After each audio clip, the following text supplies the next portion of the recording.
A última vez que estive aqui,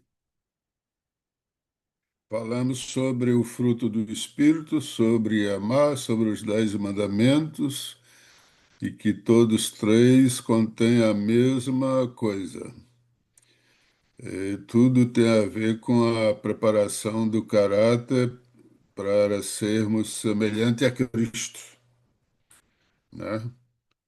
E às vezes damos valor, só recapitulando o que falamos há 15 dias atrás.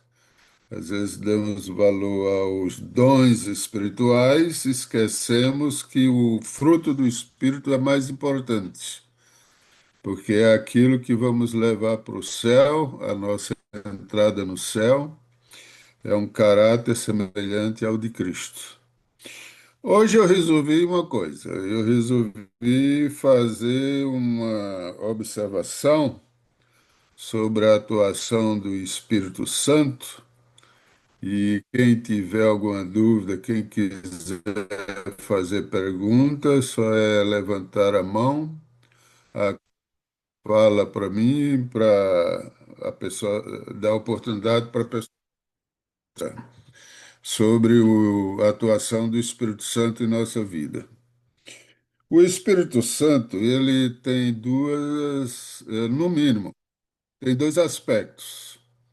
Quando a gente fala a descida do Espírito Santo, a gente está falando da chuva serôdia, que é o derramamento do Espírito Santo para o fechamento da porta da graça, né?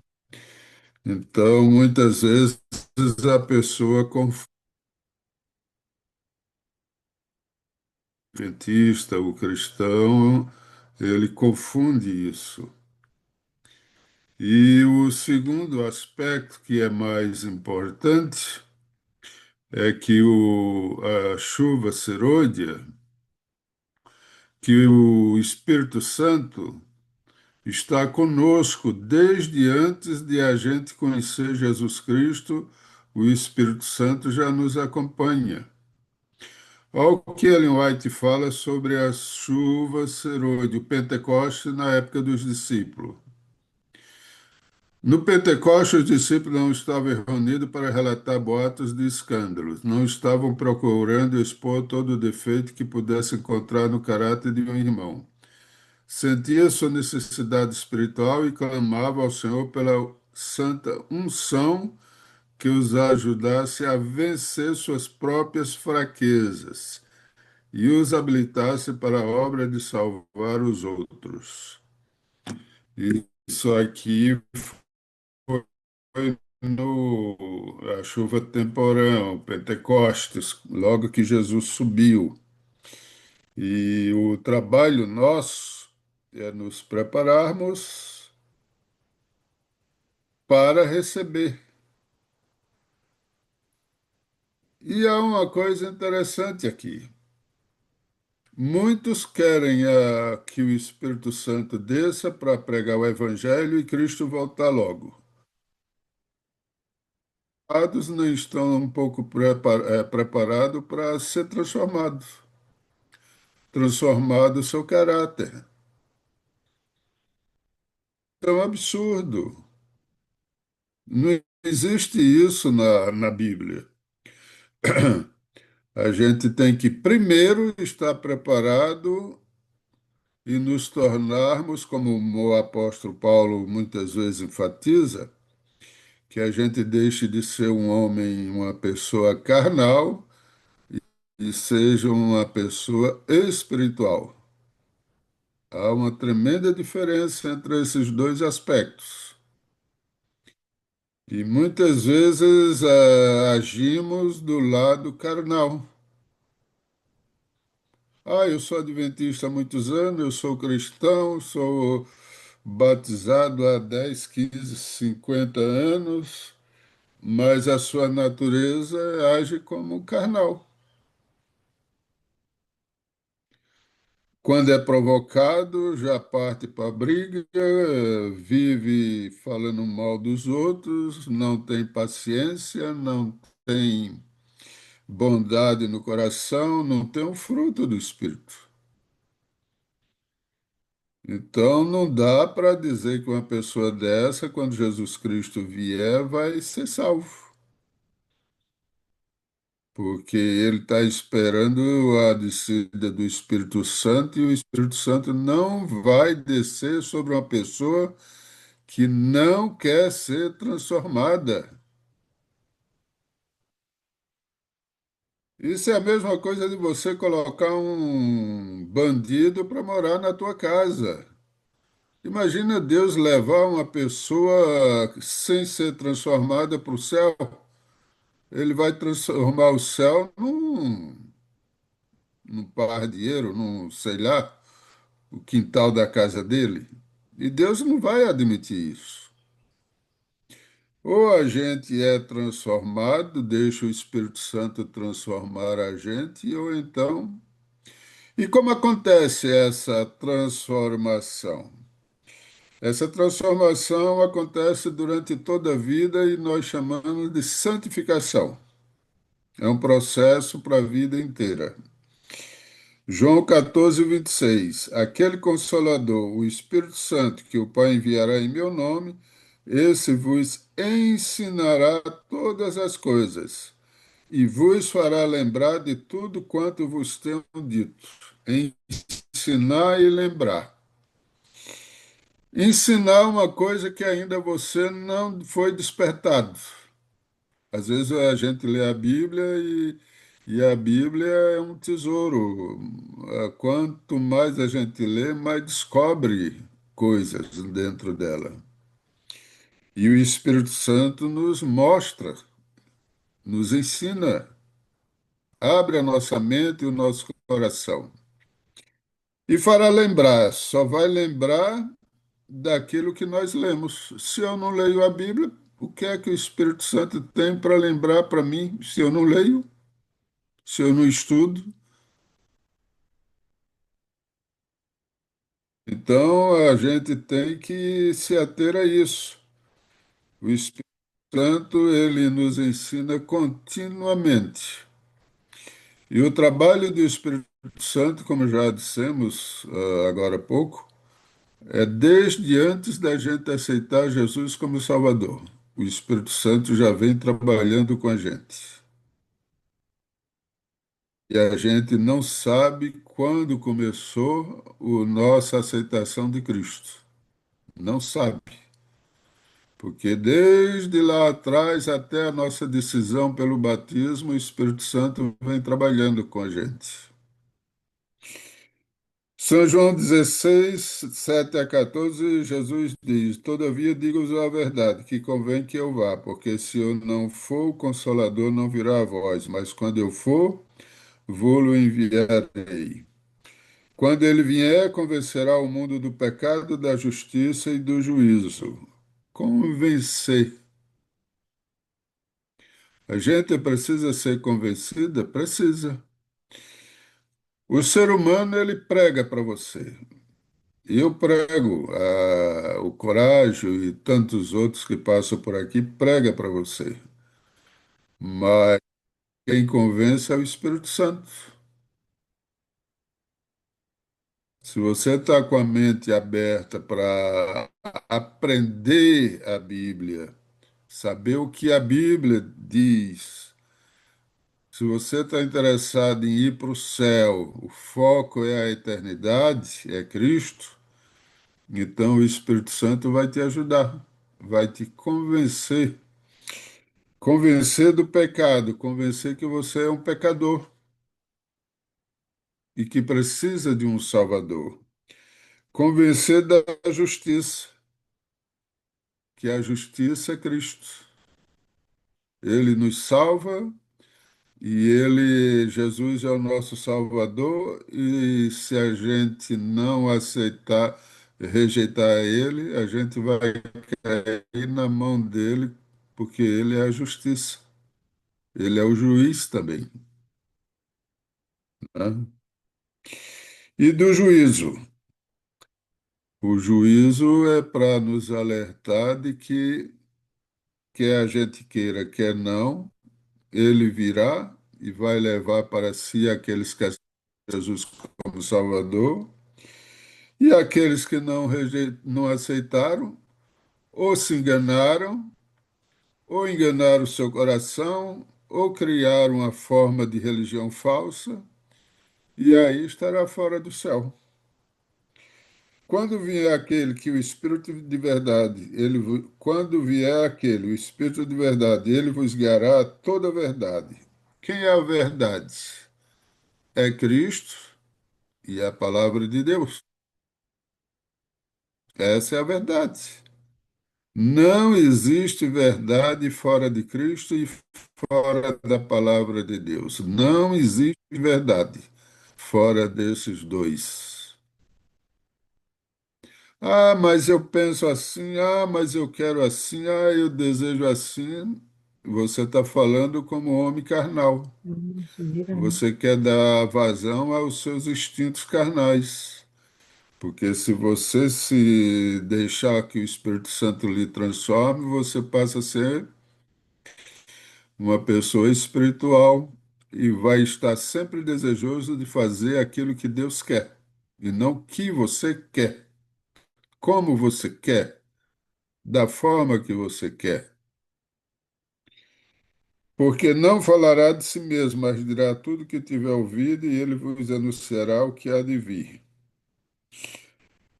Isaías 54:5 diz: O Senhor Deus me deu uma língua erudita, para que eu saiba dizer a seu tempo uma boa palavra ao que está cansado. Ele desperta-me todas as manhãs, desperta-me o ouvido para que ouça como aqueles que aprendem. O Senhor Deus me abriu os ouvidos e eu não fui rebelde, não me retirei para trás. É o Espírito Santo quem nos fala ao ouvido. Muita gente que não é cristã, eles dizem: Ah, mas você fala com Deus? Que negócio é esse? Fica criticando, fica debochando. E Deus, o Espírito Santo, fala com a gente. E aqui diz que é Ele que desperta-nos toda manhã, desperta no ouvido para que ouça. Você tem procurado ouvir a palavra de Deus? Muitas vezes a gente ora. A oração é você conversar com Deus. Se você ora e não espera a resposta de Deus, então se torna um monólogo. Você fala sozinho. Então, na prática, quando você está falando com Deus, você tem que deixar Deus falar para você. E muitas vezes Deus fala com você e você acha que é a sua cabeça. Acha que é alguma coisa que, eu sou inteligente, eu sou o cara, eu sou. E me veio isso na cabeça. É o Espírito Santo que está falando com você e você está dando outro nome para o Espírito Santo. Inclinai os vossos ouvidos e vinde a mim, ouvi e a vossa alma viverá, porque convosco farei uma aliança perpétua. Inclinai os vossos ouvidos e vinde a mim, ouvi e a vossa alma viverá. Isaías 55:13. A gente tem procurado ouvir a Deus. Muitas vezes a gente se pergunta uma coisa que, eu quero que Deus me responda isso, mas a resposta muitas vezes já está na Bíblia. Deus não vai te responder uma coisa que já está na Bíblia. O que você tem que falar é o seguinte para Deus: Senhor, eu sei que tu queres isso. Eu tenho me esforçado para te obedecer, mas não consigo. Me dá o poder para obedecer. A gente tem que ser humilde diante de Deus. Diante de Deus a gente não esconde nada, porque Deus sabe tudo. Antes que a palavra venha à nossa boca, Deus já sabe o que a gente vai falar. Mas Deus quer que a gente fale, fale com Ele. Abre o coração, né? Então, o Espírito Santo tem esses dois aspectos. Tem o aspecto de descer com poder para o fechamento da porta da graça, na chuva serôdia, no derramamento do Espírito Santo, mas também o outro aspecto é de ajudar-nos a mudar, de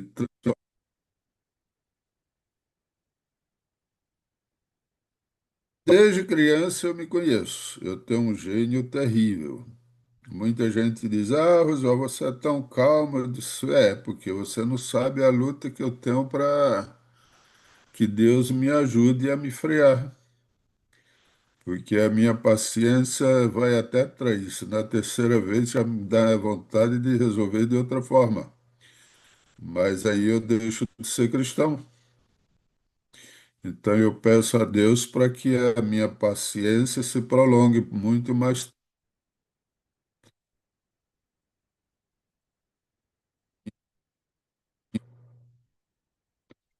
E isso desde criança eu venho orando para que Deus me segure, me dê paciência, me dê calma, me dê tranquilidade, me dê clareza de espírito. Muitas vezes há muita provocação, as pessoas provocam demais a gente, e aí, se Deus não nos dá paciência, a longanimidade, que é um fruto do espírito, né? Então aí a gente desanda, vai fazer besteira. Faça uma autoanálise, é como o salmista Davi, Salmo 51, diz: Senhor, analisa o meu coração e vê o que há de errado. Me ajuda. Então Deus mostra. E muitas vezes vem à nossa memória as bobagens que a gente fez lá atrás, desde criança e tudo mais. E eu peço perdão a Deus. Senhor, me perdoa, porque naquela época eu não tinha noção da vida. Então hoje já tenho uma noção um pouco melhor e eu peço perdão. E essa é a vida cristã, quando a gente procura sempre depender de Cristo, depender do Espírito Santo.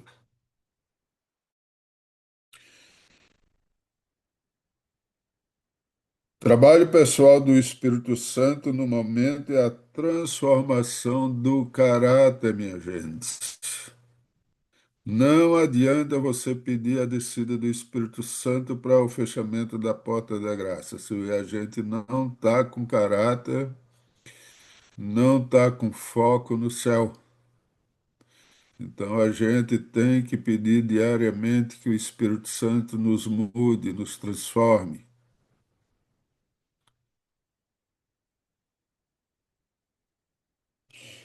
Haverá, Ellen White, a Bíblia diz que haverá um falso reavivamento. E eu tenho visto na internet, na Alemanha, na Itália, em Londres, nos Estados Unidos, muita gente indo à rua para orar, orar. Eu não jogo pedra nisso, eu não xingo, mas eu pergunto, Senhor, o que está acontecendo? Será isso um falso reavivamento ou é um reavivamento? Me ajuda a não me meter em certas coisas, porque meu juízo não tem capacidade para julgar ninguém. Só o Espírito Santo pode abrir o nosso coração. Então eu não jogo pedra neles, eu não xingo eles, não critico, porque eles podem estar certos e eu estou errado. A gente tem que ser humilde sempre. E diante de Deus a gente tem que aprender é ser humilde, a pedir, perguntar. Esses dias veio uma colega minha, disse, eu e fulano, a gente está conversando e parece que eu disse, fulano, esse rapaz já casou 3 vezes, já separou 3 vezes. Olha no que você está se metendo. Ora, pede a Deus para te iluminar a mente e o coração. O que é que está acontecendo? Uma pessoa casa 3 vezes, separa 3 vezes.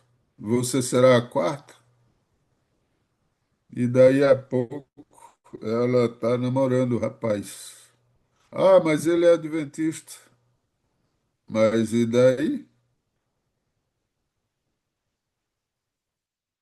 Pessoas problemáticas tem em todo canto.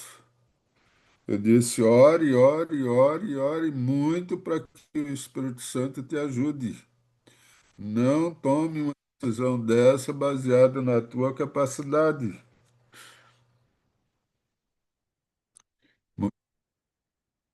Levado a tomar uma decisão pelo nosso instinto carnal e se dá mal. No meu caso, eu gostava de uma garota e aí surgiu a minha esposa, a Keila, né? Aí eu mandava poesia para as duas e eu cheguei a falar para Deus, Senhor, eu não vou escolher nenhuma para casar. Se tiver de casar com uma das duas, ou com a terceira, ou uma quarta, que tu me mostre. Eu não vou escolher nenhuma. Eu quero que você me mostre. E eu orava, orava, orava, e Deus foi, aos poucos, foi eu e minha esposa se aproximando um do outro. Eu na Paraíba e ela aqui em São Paulo, né?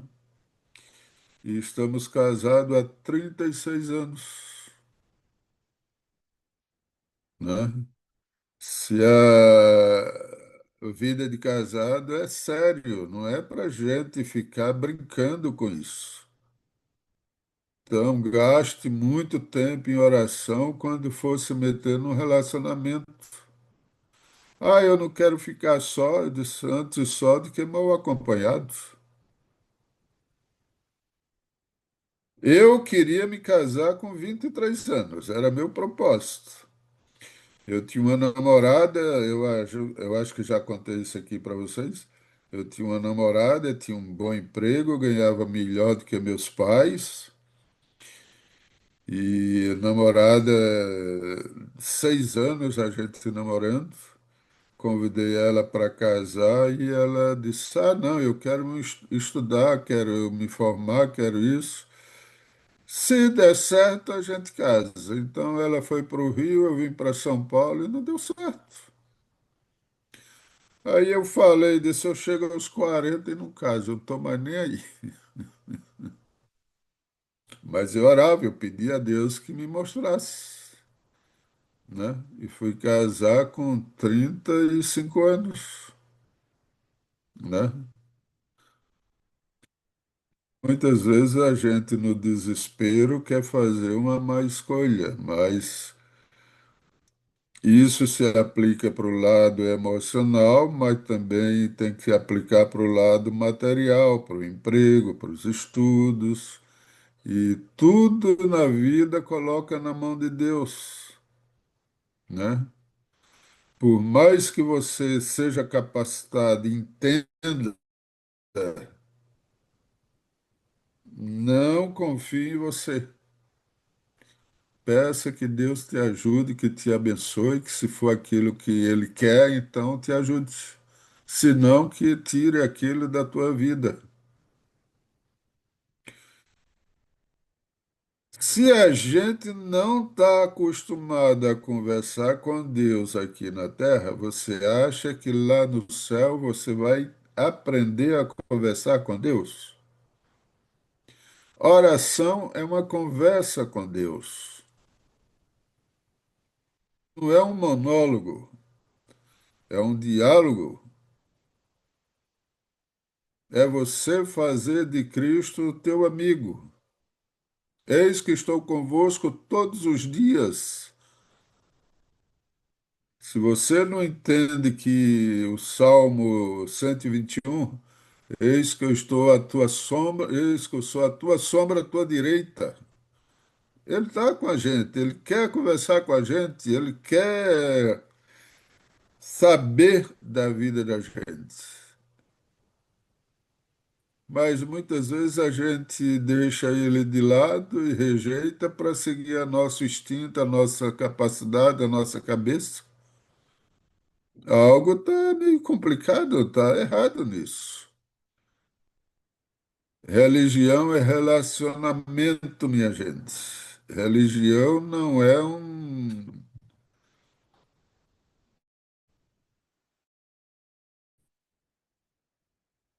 uma coisa maquinal que você faz automático que preenche certos requisitos. Não é assim. Religião é relacionamento pessoal e diário com Deus. Se você está fazendo alguma coisa errada, é porque o Espírito está te dizendo, Roswal, você está fazendo bobagem. Olha o que você está fazendo. E aí você tem que se ajoelhar e pedir a Deus que te ajude a se livrar daquele problema. É assim que funciona. A vida cristã é assim. O Espírito Santo não deixa você tranquilo enquanto sabe que você tem um problema para ser resolvido entre você e Deus. Ele não te deixa tranquilo. Então, quando a gente procura Deus, pede perdão, reconhece, pede ajuda, Senhor, me ajuda, eu preciso disso. Outra coisa, Deus atende orações que você quer ver resolvida. Há muitas vezes a gente pede uma coisa e no fundo, não é aquilo que eu quero que aconteça. Então, Deus está esperando que você tenha certeza daquilo que você realmente quer. Quando você tiver certeza absoluta daquilo que você quer, então Deus disse: agora vamos conversar. Porque Deus não é um Deus de brincadeira. Você não pode chegar para Deus e falar uma coisa, Senhor, eu falei ontem, falei besteira. Não é aquilo que eu queria. Eu quero isso. Depois muda de ideia. Que negócio é esse? Enquanto nós não tivermos consciência do que eu quero, atende. Batei e abri-se-vos-á. Buscai e acharei. Vê que 3 vezes Deus fala a mesma coisa, né? Você tem que ter certeza de que está batendo no lugar certo, está buscando a coisa certa, está querendo aquilo mesmo. Então, quando Deus vê que você realmente está orando por uma necessidade e você está com o coração naquilo, ele vem e diz: agora vamos conversar. Deus age dessa forma, porque Deus não é Deus de brincadeira. Enquanto a gente não tiver certeza do que realmente quer, Deus fica difícil. Isso é a mesma coisa do pai e da mãe, principalmente a mãe e o filho. Toda hora o moleque chama, mãe! A mãe chega perto, o que você quer? Nada não, mãe. Né? Então, de tanto chamar, a mãe já vai com raiva. Na terceira, quarta, quinta, 10ª vez, já vai com raiva. Já mete a palmada no moleque.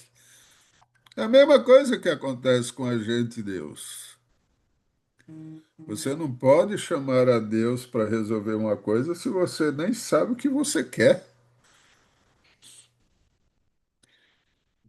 E muitas vezes é falta de fé também, né? Ah, eu acho que Deus não vai me escutar, acho que Deus não vai olhar para mim, acho dúvidas, dúvidas, dúvidas, falta de fé. Você está falando com Deus do universo, o Criador dos céus e da terra. Você está conversando com o Todo-Poderoso. Então você precisa aceitar que Ele é Deus, o Todo-Poderoso, está acima de tudo, e você tem que pedir com convicção, com todo o coração aberto.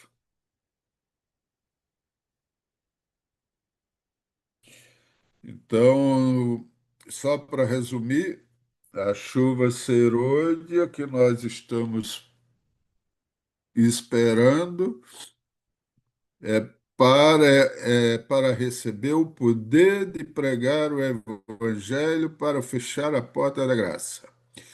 Ellen White diz que Deus vai fechar a, a última pregação vai ser muito superior, com muito mais poder do que o Pentecoste na época dos discípulos. Essa é uma coisa futura. Eu vou estar lá? Ellen White diz que Deus, na sua misericórdia, vai livrar as pessoas de idade, mulheres grávidas e crianças,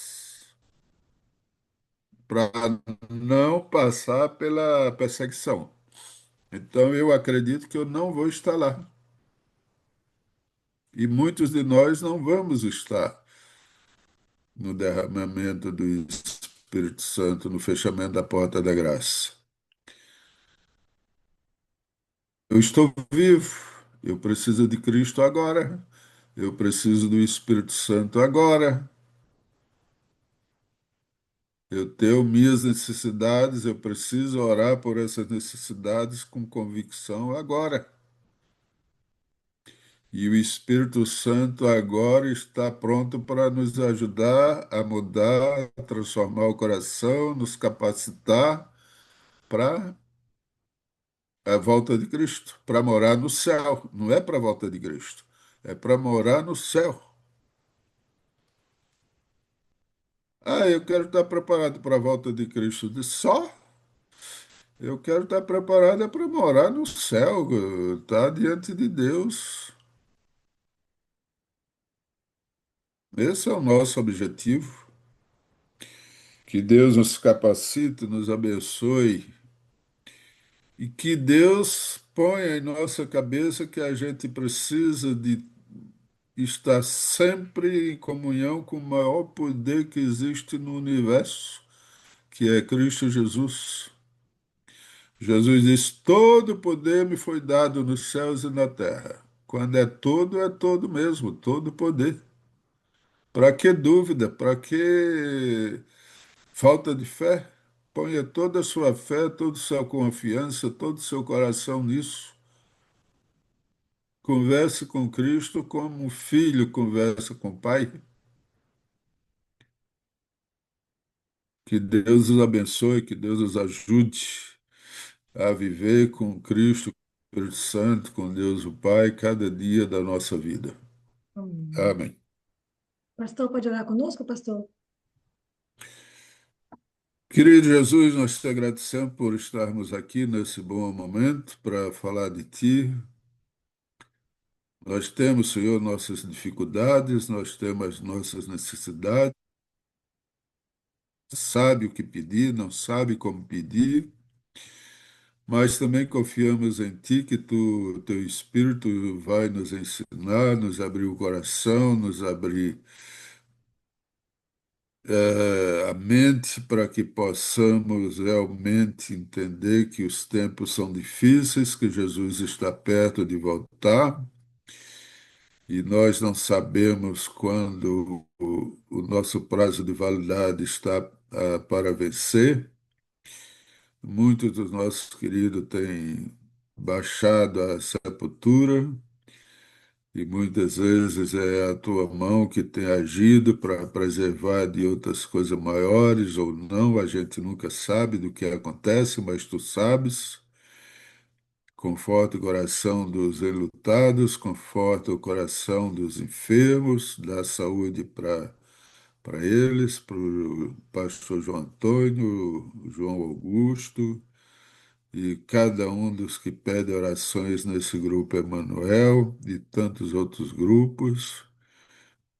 Ajuda-nos, Senhor, a aprender a ter um relacionamento melhor contigo. Ensina-nos, abre o nosso coração, a nossa mente e dá-nos mais confiança para fazer a tua vontade. Te agradecemos, te pedimos em nome de Jesus. Amém.